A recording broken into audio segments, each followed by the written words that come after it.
এবার ২ এর ঘ ২১ নম্বর প্রশ্ন সমাধান করব। এখানে বলা হয়েছে যদি vector A equal 4i cap minus j ক্যাপ প্লাস 3k ক্যাপ এবং vector B equal minus 2i cap plus j cap minus 2k cap হয়, তবে ভেক্টরদ্বয় যে সমতলে অবস্থিত তার লম্ব বরাবর একক ভেক্টর নির্ণয় করো। এখন ভেক্টর A এবং ভেক্টর B যেই সমতলে অবস্থান করে সেই সমতলের লম্ব বরাবর আমরা একক ভেক্টর বের করতে চাই। যদি আমরা এই একক ভেক্টরকে ইটা দিয়ে প্রকাশ করি তাহলে ইটা ইকুয়াল আমরা লিখতে পারি plus minus vector A cross vector B divided by modulus of vector A cross vector B। এবার আমরা এখান থেকে vector A cross vector B বের করব। নির্ণায়ক আকারে নির্ণায়কের প্রথম রোতে i j k এই একক ভেক্টরগুলো থাকবে। এরপর প্রথম রোতে ভেক্টর A এর i j k এর সহগগুলো বসাতে হবে। ভেক্টর A তে i এর সহগ 4, এরপর j এর সহগ -1 এবং k এর সহগ হচ্ছে 3। আমরা দ্বিতীয় রোতে i j k বরাবর ভেক্টর A এর সহগগুলো বসিয়ে দিলাম।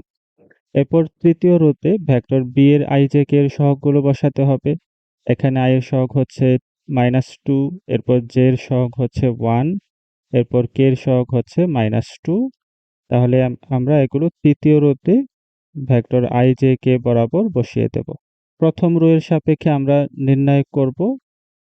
প্রথমে যদি আমরা i এর সাপেক্ষে বিস্তার করি তাহলে i যে রো এবং কলামে আছে সেই রো এবং কলাম বাদ দিয়ে আমরা বাকি ভুক্তিগুলোকে তাদের কর্ণ বরাবর গুণ করে দেব।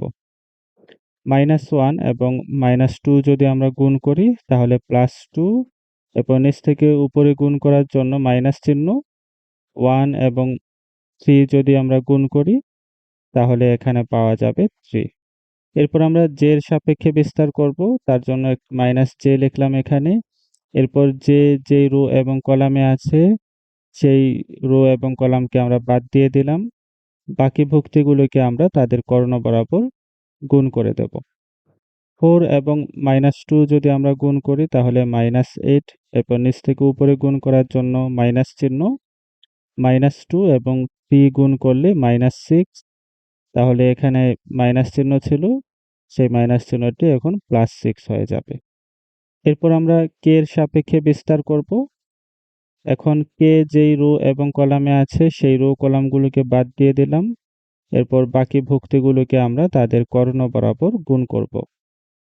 4 এবং 1 গুণ করলে আমরা এখানে পাবো 4, এরপর নিচ থেকে উপরে গুণ করার জন্য মাইনাস চিহ্ন, -2 এবং -1 যদি আমরা গুণ করি তাহলে আমরা পাবো +2। এরপর 2 থেকে -3 যদি আমরা বিয়োগ করি তাহলে এখানে আমরা পাবো -1, সামনে i ক্যাপ আছে তাহলে -i ক্যাপ পাচ্ছি।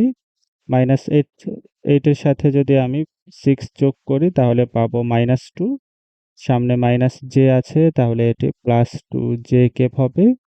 এরপর 4 থেকে 2 বাদ দিলে আমরা পাবো 2, তার সাথে k গুণ হবে, এখানে হবে +2k। তো এই হচ্ছে vector A cross vector B।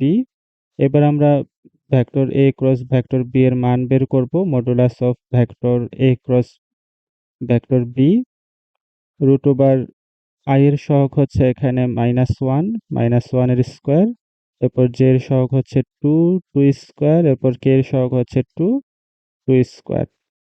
Calculation করলে আমরা modulus of vector A cross vector B এর মান পাচ্ছি 3। এবার আমরা এটার জায়গায় vector A cross vector B বসিয়ে দেব। Vector A cross vector B আমরা পেয়েছিলাম -i cap +2j cap +2k cap এবং modulus of vector A cross vector B এর মান হচ্ছে 3। এরপর আমরা ভগ্নাংশকে আলাদা করে দেব, তাহলে আমরা পাচ্ছি কি -1/3i cap +2/3j cap +2/3k cap. এই হচ্ছে ভেক্টর A এবং ভেক্টর B যে সমতলে আছে সেই তলের লম্ব বরাবর একক ভেক্টর।